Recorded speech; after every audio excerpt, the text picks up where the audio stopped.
April 1945, Munich apartment, 3 a.m. Gestapo agents smash through the door. A woman in a nightgown, 42 years old, clutches a small jewelry box to her chest. They find letters, photographs, forbidden memories, evidence of her Jewish husband, Franz, taken in 1938 and never seen again. But it's the wedding ring she refuses to surrender. Gold, delicate, engraved with Hebrew words. The guards threaten. She bites one who reaches for it, draws blood. Within 48 hours, she's loaded onto a train, not to Ravensbrück with the others, but straight to Berlin. Hitler's personal order: bring her to me. The Reich is collapsing. Armies close in. Yet the Führer demands an audience with a seamstress who won't let go of a ring. What she would say in that room would haunt 4 SS guards for the rest of their lives. Some say her final words made grown men weep. Margaret Schoenfeld lived quietly in Munich, 1938.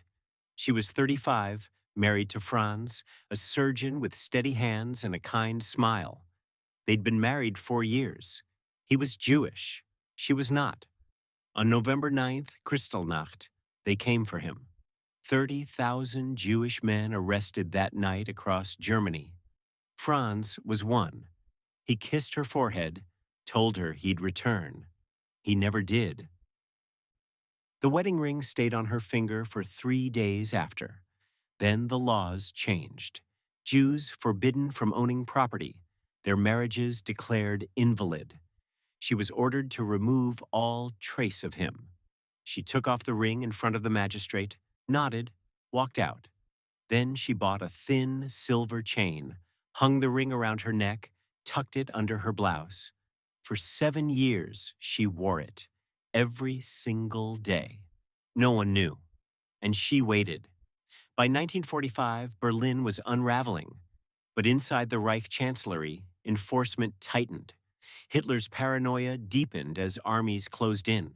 He issued directives about loyalty, about purity, about erasing any memory of those the Reich had destroyed. Among those directives, anyone caught harboring Jewish relics faced immediate arrest.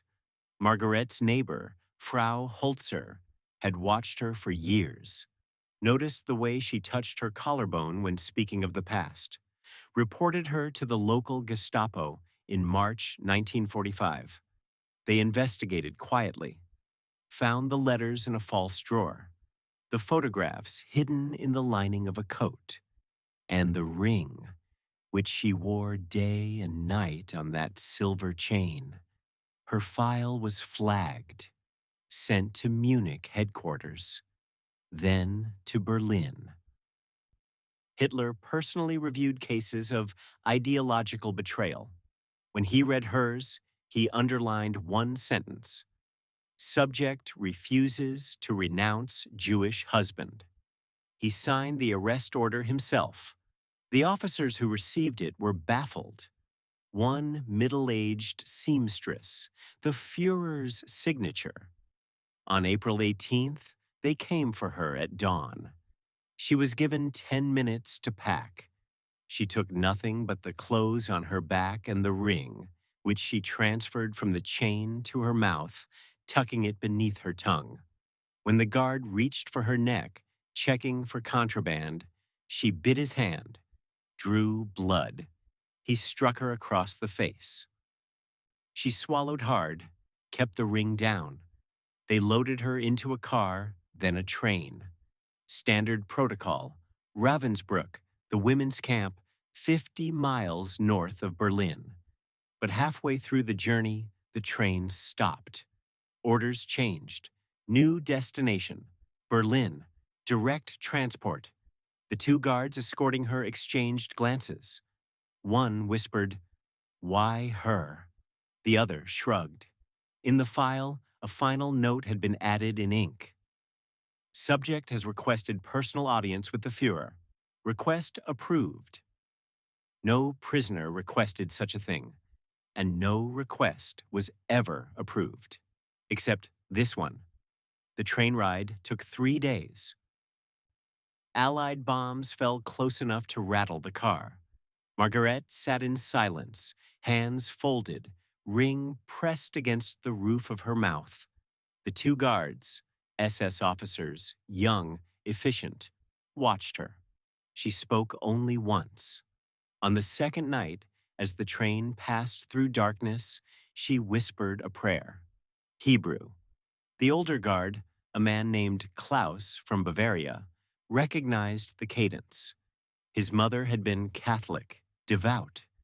He understood devotion when he saw it. "What are you saying?" he asked. She met his eyes. "A prayer for my husband and for you." Klaus blinked. "For me?"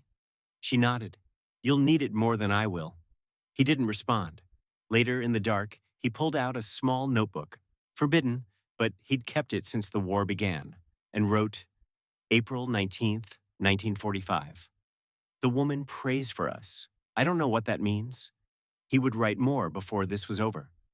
Berlin on April 20th, 1945, was a city eating itself. Bombs every night, fires on every block. And beneath the Reich chancellery, 40 people lived in a bunker pretending the war wasn't lost. Hitler's 56th birthday. There was cake, champagne, gramophone music. Margaret was brought into a holding cell 2 floors below the celebration. She could hear the music, smell the food. It felt obscene. An SS officer reviewed her file in front of her, flipping pages slowly. "You're here because you asked to see him," he said. "You'll have 5 minutes, maybe less. Use them carefully." She nodded. He left. She sat on the cot, finally took the ring from her mouth, held it to the light. The inscription was still there, faint but readable. Ani Ladodi Vidodi Li. I am my beloved's, and my beloved is mine. Song of Solomon, written thousands of years before any of this. She whispered the words, turned the ring, waited. The next morning, April 21st, an aide informed Hitler that the woman was ready. He was sitting at a desk covered in maps that no longer mattered. Armies collapsing, generals fleeing.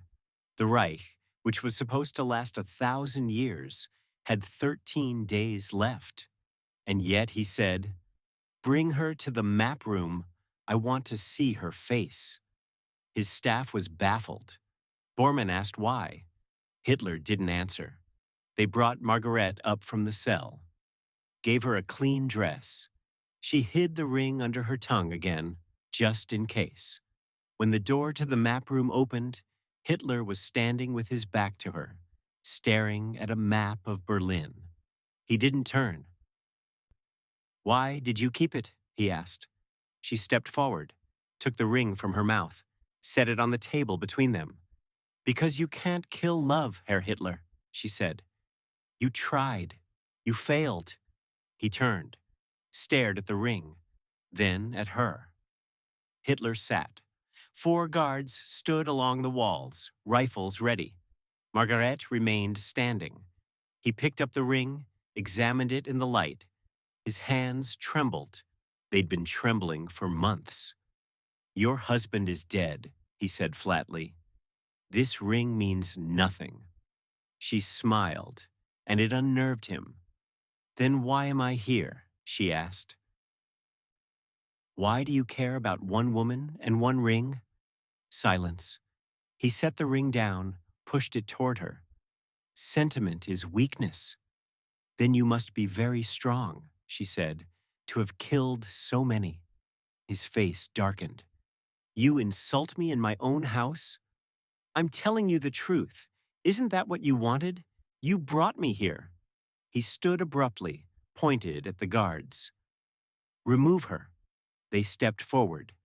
Then he stopped them. "Wait." He looked back at her. "What does the inscription mean?" She told him. He sat back down. The guards didn't move.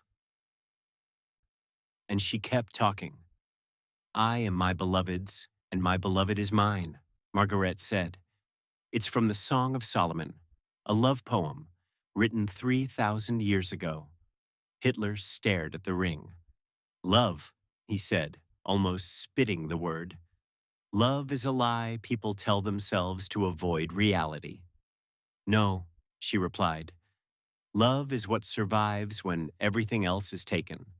She told him about Franz, how they met, how he healed people, how he was arrested on Kristallnacht, sent to Dachau, died there in 1939, how she found out 6 weeks later through a smuggled letter, how she never took off the ring, not once in 7 years. You wanted to erase him from history, she said. You erased millions. But not him, not from me. Hitler's jaw tightened. You're a fool. Maybe, she said, but I'm here, and you're listening to me. So what does that make you?